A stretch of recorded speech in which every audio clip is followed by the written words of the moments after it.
Shalom, selamat pagi, siang, sore, dan malam dimanapun Bapak Ibu Saudara yang dikasihi Tuhan dan mengasihi Tuhan. Kita bersyukur karena kebaikan Tuhan bagi saya dan saudara. Pada hari ini kita masih merasakan bagaimana Tuhan benar-benar baik bagi saya dan saudara. Hari ini kita mau membaca dan merenungkan kebenaran firman Tuhan. Tapi sebelum itu kita mau berdoa terlebih dahulu. Saya akan pimpin kita dalam doa. Mari sama-sama kita berdoa. Bapa kami yang bertata dalam kerajaan surga, kami mengucap syukur buat kebaikan Tuhan dalam kehidupan kami semua. Tuhan yang menolong dan Tuhan yang mengasihi kehidupan kami. Nah, hari ini Tuhan, kami mau membacakan dan merenungkan kebenaran firman-Mu. Tuhan yang memberikan hikmat, pengertian, kekuatan, dan kesehatan tepat Tuhan. Bahwa setiap firman Tuhan yang kami baca dan kami renungkan, semua tertanam di hati kami yang paling dalam, bertumbuh dan berbuah, semua untuk hormat dan kemuliaan nama Tuhan. Terima kasih Tuhan Yesus, kami berdoa dan mengucap syukur hanya dalam nama Tuhan Yesus Kristus Allah kami yang hidup. Haleluya, amin. Sebelumnya saya mempunyai sebuah gambar. Ya, gambar ini adalah gambar dari film animasi yang berjudul Detektif Conan. Ya, ini merupakan salah satu tokohnya yang bernama Conan, yang menceritakan bagaimana dia yang adalah seorang detektif yang mencari dan memecahkan sebuah kasus. Dalam pengertiannya, detektif adalah pekerjaan seseorang yang dilakukan untuk melakukan penyelidikan dan mengungkapkan kebenaran dalam suatu kasus atau kejahatan. Yang simpelnya kita dapat simpulkan adalah mencari bukti-bukti atau hal-hal yang hilang yang dibutuhkan untuk memecahkan suatu kasus. Detektif mencari suatu bukti, dan kita menemukan dalam sebuah cerita Alkitab di mana Allah mencari ciptaannya yang hilang. Kitab Kejadian menuliskan dalam Kejadian pasal yang ketiga ayat yang ke-8 sampai yang ke-10. Kejadian pasal yang ketiga ayat yang ke-8 dan ke-10. Ketika mereka mendengar bunyi langkah Tuhan Allah yang berjalan-jalan dalam taman itu, pada waktu hari sejuk, bersembunyilah manusia dan istrinya itu terhadap Tuhan Allah di antara pohon-pohonan dalam hutan. Tetapi Tuhan Allah memanggil manusia itu dan berfirman kepadanya, "Di manakah engkau?" Ia menjawab, "Ketika aku mendengar bahwa engkau ada dalam taman ini, aku menjadi takut karena aku telanjang, sebab itu aku bersembunyi." Kitab Kejadian, kitab yang kita pelajari dan kita percaya sampai saat ini, yang merupakan penulisnya adalah Musa, menuliskan sebuah kisah di mana manusia hilang dari Allah. Dalam sebuah penciptaan, manusia yang awalnya diciptakan segambar dan serupa dengan Allah, yang penuh akan kemuliaan Allah, namun dalam Kejadian pasal yang ketiga, ketika manusia melanggar perintah Allah untuk tidak memakan buah yang dilarang Allah, manusia jatuh dalam dosa. Sehingga akibat dari dosa, manusia dinyatakan hilang dalam kemuliaan Allah. Ada sebuah gambaran menarik yang dituliskan dalam Alkitab dalam kitab Kejadian. Kejadian pasal yang kedua ayat yang ke-19 sampai ke-20. Sebuah gambaran bagaimana kedekatan Allah dengan manusia sebelum manusia berdosa. Rasa seperti Allah yang mempunyai sesuatu untuk manusia, Allah dapat bertemu langsung dengan manusia. Dan namun dalam Kejadian pasal yang ketiga, ketika manusia telah berdosa dan Allah datang untuk bertemu dengan manusia, tetapi apa yang terjadi? Adalah sebuah pertanyaan yang Allah lontarkan untuk mencari manusia. Berkata, "Di manakah engkau?" Dalam kisah yang dituliskan dalam kitab Kejadian, bahwa keberadaan manusia sangat dekat dengan Allah, namun dosa memutuskan hubungan tersebut. Bukankah kitab Yesaya 59 ayat 1 sampai yang kedua mengatakan bahwa tangan Tuhan tidak kurang panjang, telinganya tidak kurang tajam untuk mendengar, namun yang memisahkan semuanya itu adalah seluruh kesalahan dan dosa manusia. Namun karena kasih dan kebaikan dari Allah, Allah yang berinisiatif mencari manusia. Ketika manusia telah jatuh dalam keadaan dosa, ketika mata mereka terbuka dan mereka mengetahui bahwa mereka telanjang, firman Tuhan menuliskan mereka mendengar Tuhan Allah yang berjalan-jalan dalam taman. Dalam sebuah pelajaran teologis, kita mengenal bahwa Allah adalah Allah yang maha tahu. Namun pertanyaannya, apakah Allah mengetahui bahwa manusia melanggar dan berdosa pada saat itu? Jawabannya iya. Dan karena dia mengetahui bahwa manusia telah hilang dari kemuliaannya, maka Allah turun untuk mencari manusia. Ini adalah sebuah kebaikan yang Allah gambarkan secara luar biasa. bagaimana Allah sendiri yang berinisiatif untuk mencari keberadaan dari manusia. Manusia yang awalnya dinyatakan hilang karena dosa yang mereka perbuat, karena pelanggaran, melanggar perintah daripada Allah, sehingga mereka kehilangan akan kemuliaan daripada Allah. Tetapi ketika Tuhan Allah mengetahui bahwa manusia telah hilang, Dia mengambil inisiatif dari dirinya sendiri untuk turun dan mencari manusia.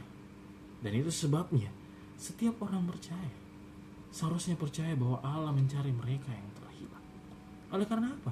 Oleh karena dua alasan. Yang pertama, Allah mau bertemu dengan manusia.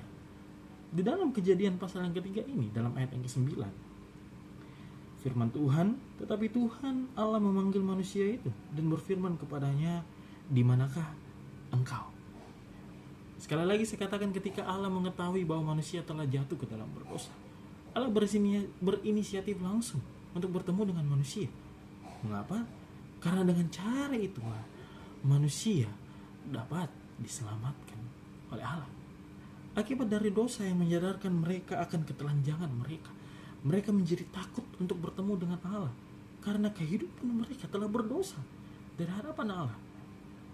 Pada saat saya berada dalam sebuah gereja, saya menemukan sebuah orang yang tidak mau meminum sebuah perjamuan karena mereka merasa bahwa mereka telah berdosa.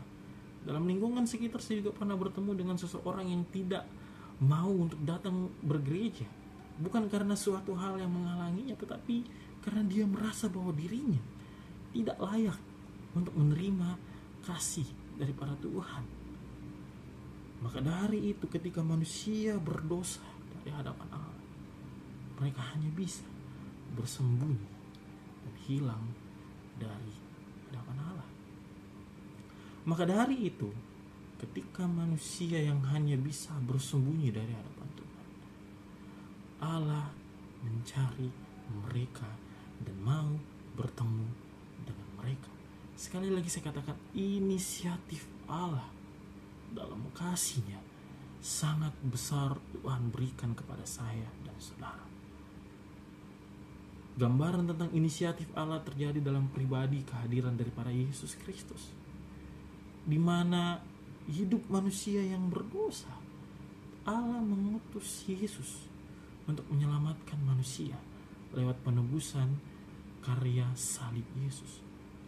Yohanes 14 ayat yang ke-6 mengatakan, Akulah jalan, kebenaran, dan hidup, dan tidak ada seorang pun yang dapat datang kepada Allah kalau tidak melalui aku.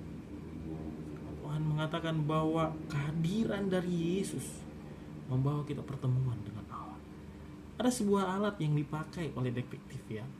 Kalau dalam film-film yang kita temukan, alat itu atau gambar-gambar dari sebuah detektif, kita menemukan sebuah alat yang dipakai, yaitu kaca pembesar yang berfungsi untuk membesarkan sebuah ukuran gambar atau objek yang kecil untuk melihatnya jelas.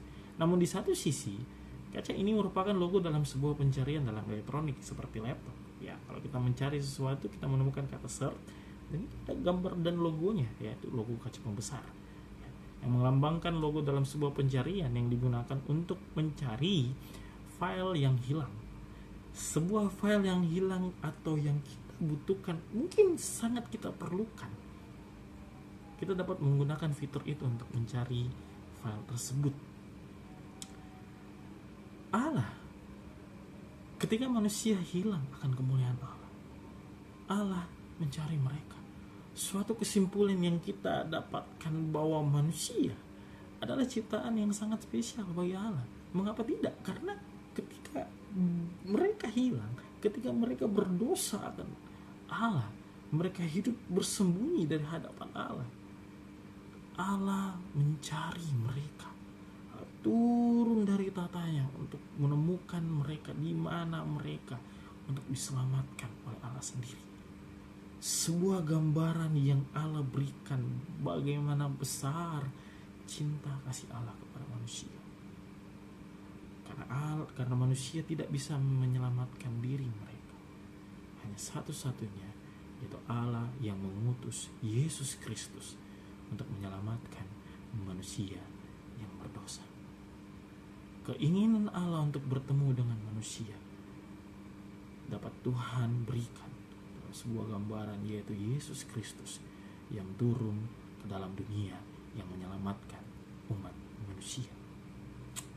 Alasan yang kedua, mengapa Allah mau mencari manusia? Yang kedua, karena Allah mau berbincang-bincang dengan manusia. Mengapa saya mengambil poin ini? Allah mau berbincang-bincang dengan manusia. Saya mendapatkan dalam sebuah ayat yang ke-9 sampai yang ke-10, di mana ketika Tuhan yang memanggil manusia dan berfirman, "Di manakah engkau?" Manusia menjawab, "Ya, menjawab, ketika aku mendengar bahwa engkau ada dalam taman ini, aku menjadi takut karena aku telanjang sebab aku bersembunyi."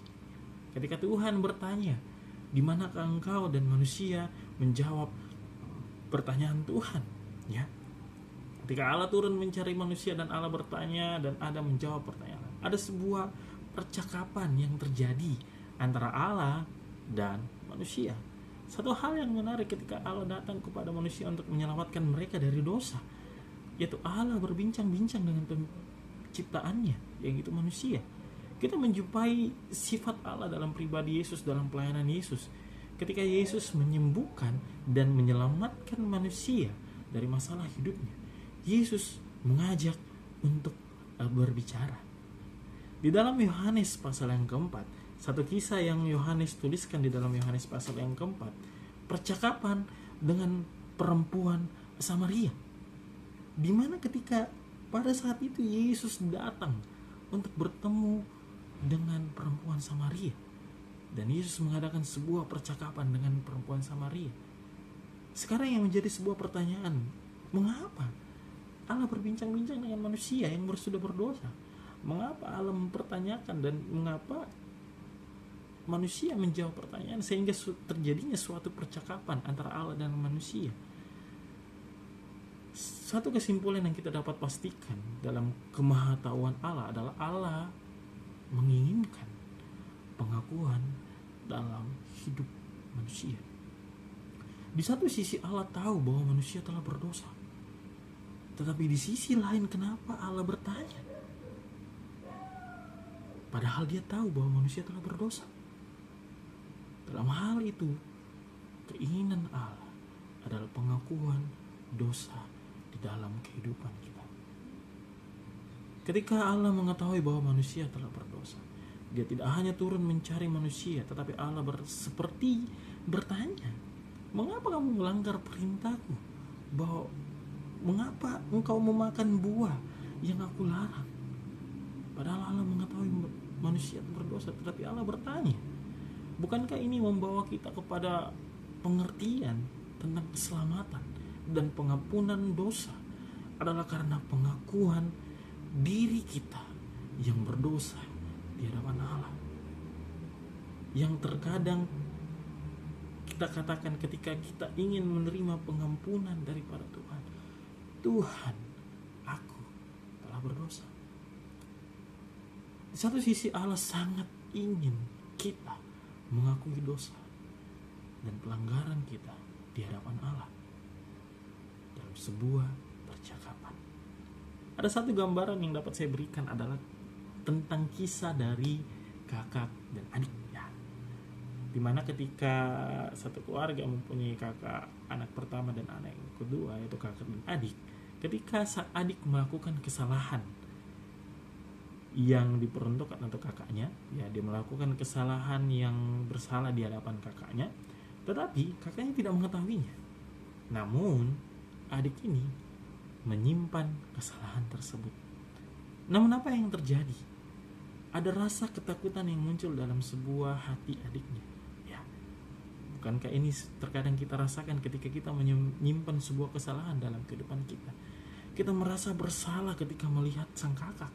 Kita merasa, aduh, saya tidak bisa datang, saya tidak bisa bertemu dengan dia karena saya mempunyai sebuah kesalahan yang saya lakukan, tetapi saya tidak mengakuinya, sehingga membuat kita bersembunyi dari kakak. Ketika manusia berdosa dan tidak mengungkapkan kesalahannya, dia bersembunyi. Tetapi di satu sisi dalam cerita lain, ketika sang adik melakukan kesalahan dan dia mengakui kesalahannya kepada sang kakak.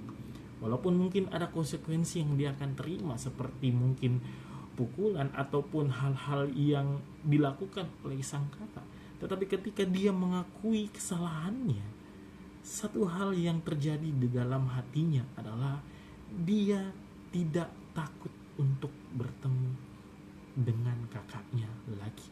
Mengapa? Karena dia telah mengakui kesalahannya. Seperti rasanya tidak ada kesalahan lagi yang dapat saya simpan. Mengapa saya harus takut untuk bertemu dengan kakak saya? Berbeda dengan cerita lain ketika dia tidak mengakui kesalahannya. Bukankah itu sama dalam kehidupan kita? Ketika kita memendam dosa itu dan tidak mau mengakui kesalahan kita, dosa kita di hadapan Allah, ujung-ujungnya kita takut kepada Allah. Kita bukan takut karena kemahakuasaan Allah, tetapi takut karena kesalahan yang kita buat, sehingga kita bersembunyi dari hadapan Allah. Tetapi saudara yang terkasih dalam nama Tuhan Yesus Kristus, karena inisiatif daripada Allah yang mau menyelamatkan manusia, dia mengajarkan kita untuk berbicara kepada Tuhan, ungkapkan pengakuan kita di hadapan Tuhan. Karena hanya dengan itulah Tuhan dapat berbicara dengan kita, sehingga kita tidak bersembunyi dan mengakui bahwa kita telah berdosa di hadapan Allah. Saudara yang terkasih dalam nama Tuhan Yesus Kristus, berbeda dengan kakak yang mungkin memberikan konsekuensi, tetapi Allah yang adalah kasih. Ketika kita mengakui dosa kita dan bertobat kepada Allah, Allah akan mengampuni dosa dan kesalahan kita. Sebuah kesimpulan dalam sebuah penutup yang dapat saya bisa berikan dalam cerita manusia yang mencari Allah, yang dicari Allah. Kita telah hidup dalam keadaan berdosa. Kita manusia berdosa. Tetapi ketika Allah menyadari bahwa kita manusia yang berdosa, kebaikan Allah mengutus anaknya yang tunggal untuk menyelamatkan kita dari dosa. Mengapa? Itu kasih Allah. Allah ingin bertemu dengan kita yang adalah ciptaannya, namun yang hilang, namun ditemukan oleh Allah. Dan Allah menginginkan kita mengakui dosa kita, karena Allah mau berbicara dengan kita, berbincang-bincang dengan kita. Dalam sebuah cerita dalam kitab Matius pasal yang ke-9 yang ke-10, di mana di sana dikatakan Yesus duduk makan bersama dengan orang-orang yang berdosa. Yang menggambarkan ayat ini bahwa pribadi daripada Allah yang dalam Yesus Kristus yang sangat mengasihi orang yang berdosa. Lukas pasal yang ke-19 ayat yang ke-10 mengatakan, sebab anak manusia datang untuk mencari dan menyelamatkan yang hilang. Tidak ada penghukuman, tetapi yang ada hanyalah Yesus yang duduk makan bersama dengan manusia yang hilang karena dosa. Demikianlah kebenaran firman Tuhan yang dapat saya berikan dan dapat saya sampaikan. Kita menutup kebenaran firman Tuhan dengan doa. Mari sama-sama kita berdoa. Bapa kami yang bertata dalam kerajaan surga, kami mengucap syukur buat kebaikan-Mu dalam kehidupan kami Tuhan. Kami tahu kami manusia yang berdosa Tuhan, tetapi Engkau sendiri yang turun tangan mau menyelamatkan kehidupan kami Tuhan, dan mau bertemu dan mau berbicara dengan kami. Itu sebabnya Tuhan, kami mengakui bahwa kehidupan kami ini tidak layak di hadapan-Mu. Kami melakukan pelanggaran, kami manusia yang berdosa di hadapan Tuhan, tetapi kami mengakui bahwa kehidupan kami berdosa, dan kami mau menerima pengampunan yang Engkau sendiri berikan kepada kami. Itu sebabnya Tuhan, ampuni kami, selamatkan hidup kami, karena Engkau sungguh baik dalam kehidupan kami. Ajar kami untuk mengerti kebenaran firman-Mu, ajar kami untuk lebih mengerti pribadi-Mu dan kasih-Mu di dalam kehidupan kami. Dan terima kasih buat kebaikan yang Engkau berikan dalam kehidupan kami. Kami berdoa dan mengucap syukur yang di dalam nama Tuhan Yesus Kristus Allah kami yang hidup. Haleluya. Amin. Shalom dan selamat. Sampai jumpa.